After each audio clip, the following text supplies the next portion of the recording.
육체와의 동일화. 물건들 이외에 동일화의 또 다른 기본 형태는 나의 육체와의 동일화이다. 첫째로 육체는 남자이거나 여자이기 때문에 대부분 사람들의 자아의식에서 남성인가 여성인가는 매우 중요한 부분을 차지한다. 성별이 곧 정체성이 된다. 자기 성별과의 동일화는 어린 시절부터 장려되며 성적인 면뿐 아니라 삶의 모든 측면에 영향을 미치는 하나의 역할 속으로, 조건지어진 행동 패턴 속으로 인간을 강제로 집어넣는다. 많은 사람들이 이 역할에 완전히 사로잡혀 있지만 성별과의 동일화가 다소 느슨해지기 시작한 서구 문명보다 일부 전통 사회에서 그 정도가 훨씬 심하다. 전통 문화권에서는 여성이 가질 수 있는 최악의 운명은 결혼을 못하거나 아이를 낳지 못하는 것이며, 남성의 경우에는 성적 능력 결핍과 아이를 만들지 못하는 것이다. 삶의 성취는 무엇보다 본인의 성별 정체성의 실현에 있다고 간주된다. 많은 사람들의 경우 그들의 자아 존중감은 육체적인 힘, 좋은 외모, 몸매 등 겉으로 드러나는 모습에 밀접하게 묶여 있다. 자신의 신체가 못나거나 완벽하지 않다고 인식하기 때문에 자아 존중감이 위축되는 사람들이 많다. 나의 몸에 대해 가진 마음속 이미지와 관념이 터무니없이 왜곡되어 현실과 동떨어진 경우도 있다. 젊은 여성이 사실은 말랐는데도 너무 뚱뚱하다고 생각하면서 굶어 죽을 정도의 다이어트를 강행한다. 그런 여성은 더 이상 자신의 몸이 보이지 않는다. 그녀가 보고 있는 것은 오로지 자신의 몸에 대한 관념뿐이며, 그것이 나는 뚱뚱해 혹은 뚱뚱해질 거야 라고 알려준다. 이런 상황 밑바닥에는 마음속 자신의 이미지와 동일화가 있다. 최근 수십 년 동안 사람들이 갈수록 마음과 동일화되어 에고의 기능장애가 심해졌고 거식증이 극적으로 증가했다. 거식증 환자가 마음의 판단에 간섭받지 않고 자신의 몸을 볼 수 있다면, 혹은 마음의 판단을 굳게 믿는 대신 그것의 정체를 알아차리기라도 한다면, 내부로부터 자신의 몸을 느낄 수 있다면 더 좋지만 거식증은 치료되기 시작할 것이다. 아름다운 외모, 육체적인 힘, 능력 등을 자신과 동일시하는 사람들은 그런 특성이 약해지거나 없어지면 고통을 겪는다. 이는 당연한 일이며 또한 그럴 수밖에 없다. 그것들을 기초로 한 그들의 정체성이 무너질 위기에 처하기 때문이다. 못생겼든 잘생겼든, 즉 부정적이든 긍정적이든 사람은 정체성의 상당 부분을 신체에서 찾는다. 더 정확히 말하면 자신의 몸에 대한 마음속 이미지와 관념을 자신이라고 잘못 믿고 그 생각과 동일화된다. 하지만 사실 육체도 다른 물질적인 형상들과 마찬가지로 모든 형상이 갖는 운명, 즉 일시적일 뿐 아니라 결국은 사라질 수밖에 없는 운명을 공유하고 있다. 지각으로 감지되는 물질적인 육체는 늙고 허약해지고 죽을 수밖에 없는 운명이다. 그럼에도 그 몸을 자신과 동등시한다면 머지않아 괴로워질 수밖에 없다. 육체와 동일화되는 것을 중단하는 것이 육체를 무시하거나 혐오하거나 보살피지 않고 방치하는 것이 아니다. 육체가 건강하고 아름답고 생명력으로 넘친다면 그 특성을 그것이 지속되는 동안은 감사히 여기고 즐기면 된다. 또한 올바른 식생활과 운동으로 몸 상태를 개선할 수도 있다. 육체를 자신과 동등시하지 않으면 아름다움이 시들고 생명력이 약해지고 몸의 일부나 기능이 훼손되어도 자아 존중감이나 정체성이 영향받지 않을 것이다. 뿐만 아니라 몸이 쇠약해지면 약해진 몸을 통해 형상 초월 차원, 곧 의식의 빛이 더 쉽게 비쳐 나오게 된다. 완벽에 가까운 훌륭한 육체를 가진 사람들만 육체와 자신을 동등시하는 것은 아니다. 인간은 문제가 있는 육체와도 쉽게 동일화되고 육체의 불완전함, 질병, 장애를 자신의 정체성으로 만들어버린다. 그렇게 되면 자신은 만성적인 질병이나 장애로 고통받는 자라고 스스로 생각하고 남에게도 그렇게 말한다. 그리고 장애로 고통스러워하는 자, 환자라는 관념적 정체성을 늘 확인시켜주는 주변 의사나 주변 사람들로부터 많은 관심을 받는다. 그렇게 되면 무의식 중에 그 병에 집착하게 된다. 왜냐하면 그것이 자신이 생각하는 자기 자신, 정체성의 가장 중요한 부분이 되기 때문이다. 그것도 에고가 동일화되는 또 다른 생각 형태 중 하나이다. 에고는 일단 동일화될 대상을 발견하면 놓아주려고 하지 않는다.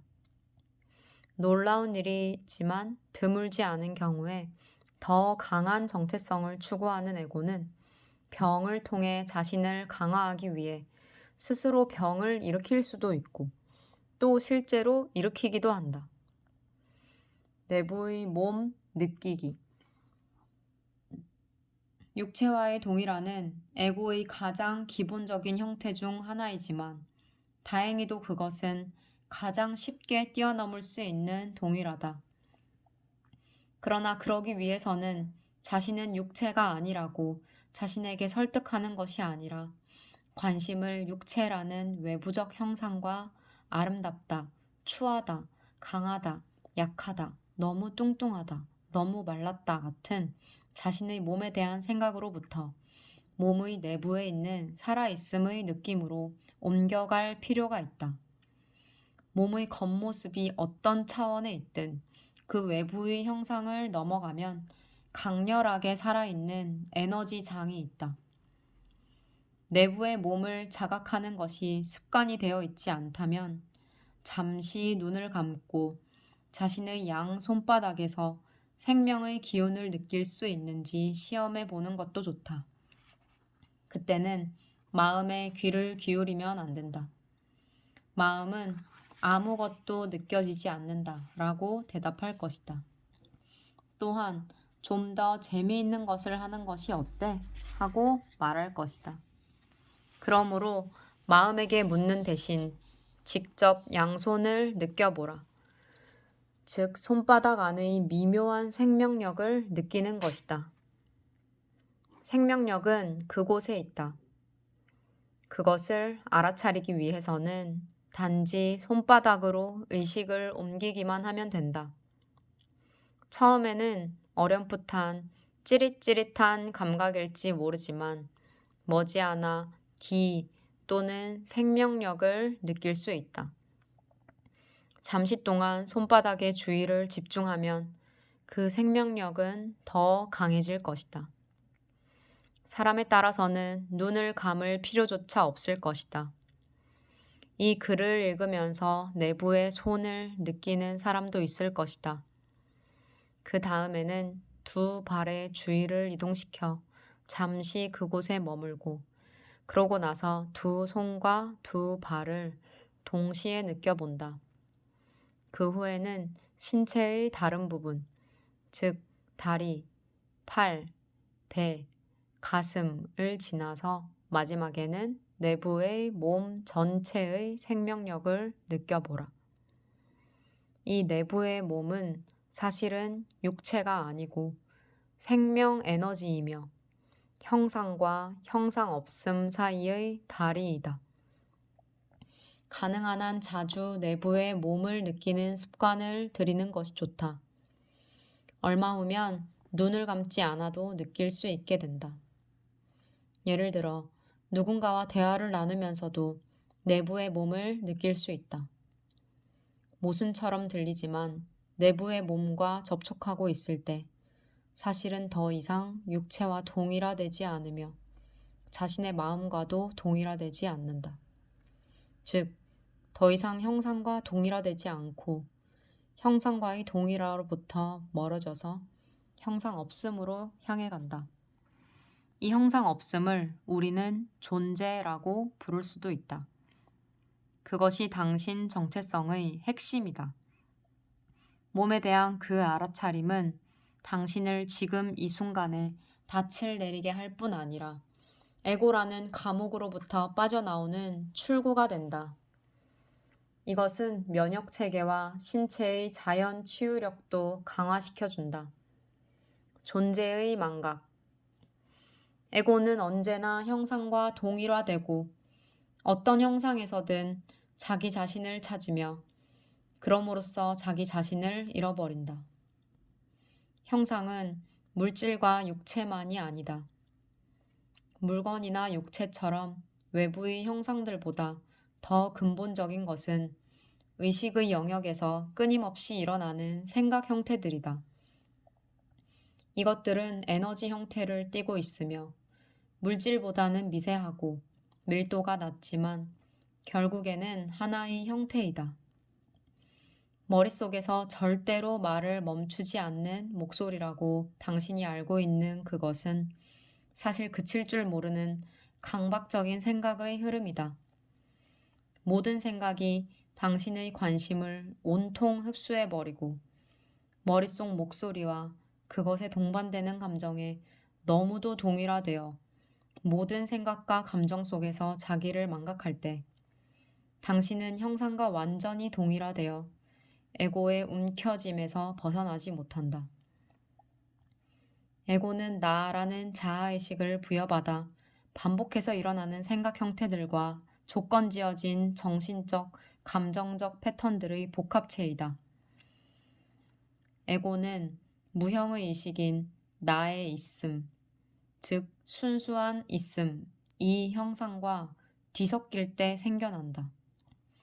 이것이 동일화의 의미이다. 이것이 존재의 망각이며 근본적인 실수이고 존재가 개별적인 형상들로 분리되어 있다는 망상이다. 이것이 현실을 악몽으로 바꿔놓는다. 데카르트의 오류에서 사르트르의 통찰까지.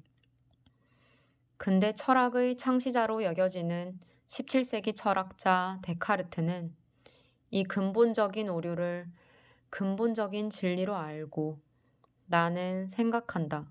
고로 나는 존재한다. 라는 유명한 말로 표현했다. 이것은 내가 절대적인 확신을 갖고 알 수 있는 것이 있을까? 라는 물음에 데카르트가 찾아낸 대답이었다. 그는 자신이 언제나 생각을 하고 있다는 것은 의심의 여지가 없는 사실임을 깨닫고 생각과 존재를 동등시했다. 즉 정체성, 나의 있음을 생각과 동일시한 것이다. 그는 궁극의 진리를 발견하는 대신 에고의 근원을 발견했지만 자신은 그것을 알지 못했다. 그 명제 속에는 데카르트뿐 아니라 모든 사람이 간과한 부분이 있음을 다른 유명한 철학자가 깨닫기까지 그로부터 거의 300년이 걸렸다. 그의 이름은 장 폴 사르트르였다. 그는 데카르트의 나는 생각한다, 고로 나는 존재한다 라는 발언을 깊이 들여다보다가 갑자기 그 자신의 언어로 표현하면 나는 존재한다고 말하는 의식은 생각하고 있는 의식과 별개이다 라는 것을 깨달았다. 그의 말은 무엇을 의미하는가? 자신이 생각하고 있는 것을 알아차릴 때 그 알아차림은 생각의 일부가 아니다. 그것은 다른 차원의 의식이다. 그리고 나는 존재한다 라고 말하는 것은 그 알아차림이다. 만약 자신 안에 생각밖에 없다면 자신이 생각하고 있는 사실조차 모를 것이다. 자신이 꿈꾸고 있는데도 알지 못하는 꿈꾸는 사람과 같을 것이다. 꿈꾸고 있는 사람이 꿈속 모든 이미지들과 동일화되듯이 모든 생각과 동일화될 것이다. 많은 사람들은 여전히 이런 몽유병 환자처럼 살고 있으며 오랜 기능장애의 마음 습관에 갇혀 똑같은 악몽 같은 현실을 언제나 계속해서 재창조하고 있다. 그러나 자신이 꿈을 꾸고 있다는 것을 알면 꿈에서 깨어난다. 다른 차원의 의식이 들어온 것이다. 사르트르의 통찰은 깊이가 있었지만 자신이 발견한 것의 중요성을 완전히 깨닫기에는 그 역시 자신의 생각과 너무 동일화되어 있었다. 그 중요성이란 새로운 차원의 의식이 떠오른 것이었다.